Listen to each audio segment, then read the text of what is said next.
Hi everyone, welcome to this week's pros tip. Just sort of in between in the showers, not a very nice day, but quite an exciting day for us. It's my wife's birthday, so we're going to celebrate. We're going to have our first glass of wine in 6 weeks. So if I start talking excitedly or in a very quick manner, this is the reason why. So hopefully now we're going to have some good news in the next few weeks and we can finally get back to golf, which we're all dying to do. So I'm going to see if I can give you a few tips over the next few weeks leading up to that, which is going to help you prepare for the comeback. So today I'm going to talk to you about the grip pressure, and what's the right grip for you. So obviously the hands are the only contact we got with the golf club, so it's got to be pretty important, right? So I'll just run through it very quickly, how you sort of apply the grip on for a right-handed golfer. So the top hand, the left hand, predominantly it's a sort of a finger grip. So it's almost go from the base of this little finger here, running through the middle of the fingers. And when I put my left hand on, my left thumb should go to the opposing side, the right side of the golf club. And this line I form between my sort of thumb and first finger, that should sort of point in between my chin and my right shoulder. And I guess the sort of checkpoint is that sort of 2.5 knuckles, okay? So there. Anything too far to the sort of right of the handle is called a strong grip. Anything too far to the left of the handle is called a weak grip. So when I apply my right hand on, probably the two most common ways are either the overlapping grip here, which is what I actually personally use, or an interlocking grip. So whichever one you prefer. I'll do mine overlapping there, and then the next 1, 2, 3 fingers sort of go in, go onto the club at the bottom, and you can see where I'm gripping the club predominantly again in the fingertips. And when I put my right hand on, the sort of fat part of the hand here, the pad, that should sort of cover the left thumb. And this time my right thumb goes to the other side, the left side, and that's pretty much my grip. And again, you might just see the line between the thumb and the first finger. Again, that runs parallel with the line on the left hand. So that's pretty much how I would look to grip the club. As I say, anything too far to this side of the handle is called a strong grip. Generally that will get the club face what we call quite closed in the backswing, and therefore the ball flight might go left. Anything too far this way is called a weak grip, and that's pretty much what it produces, a weak flight which sort of tails off to the right hand side. Okay, so not actually to do with the positioning of the hands, but the pressure in which one applies. It should be sort of quite a light pressure, obviously firm enough to keep control of the club, but after that, a nice sort of light tension. What we don't want to do is create too much pressure in the grip, because what that will do is it'll make the muscles sort of contract, get short and tight, and then that's not a good movement for your golf swing.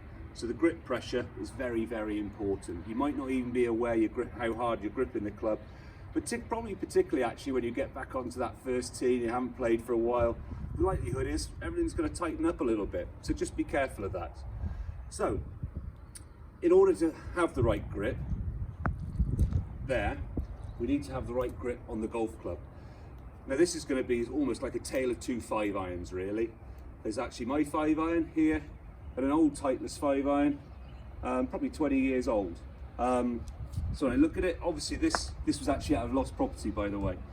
So you can see this customer is probably a little bit taller. It's an inch longer than standard. It's a dynamic gold shaft, a stiff shaft, which is actually still used today. And the head is pretty reasonable as well. So when I look at this club, actually some of the components are kind of similar to this one. But when I look a little bit closer, I see the grip here. Look at it here. So this is the original Titleist grip. So it's probably been on that club for 20 years. And you can see how shiny it is there. Okay. So how am I meant to sort of get that nice light grip pressure if it's very shiny? The natural thing is you're just going to grab it, isn't it? Because it's going to slip. So having the right grip for you is very important. I think they say you should sort of re-grip your club every 12 months. Well, this poor thing hasn't had that treat. So this is my club, this is my grip here. Now Now I actually use a slightly thicker grip. It's what's called a +4, which is a little bit thicker down the bottom, so a normal grip sort of tapers, whereas this one actually runs a little bit more parallel. So I use what's called a mid-size grip. The reason for that is actually I sort of get a little bit sort of flicky through the ball, so it helps me be a little bit more stable. What I'm looking to do is when I grip the club here, you can see that finger there, it should sort of just rest onto the sort of pad of the left hand. So when you look at your clubs next, look at your grips. Honestly, it can feel like a new set of golf clubs if you do this. I just brought 3 grips here as an example. So we've got what's called just a standard grip, then we've got a mid-size grip, and we've got a jumbo grip. So all these different grip sizes are available, and it's about finding the right one for you. You can also, so if you imagine a mid-size grip, that probably equates to 4 extra layers of tape underneath the grip itself. So a jumbo would be 8. So you can have a halfway house. You could have like a normal grip with 2 extra layers. But it's so important, as I say, I can't stress this enough really.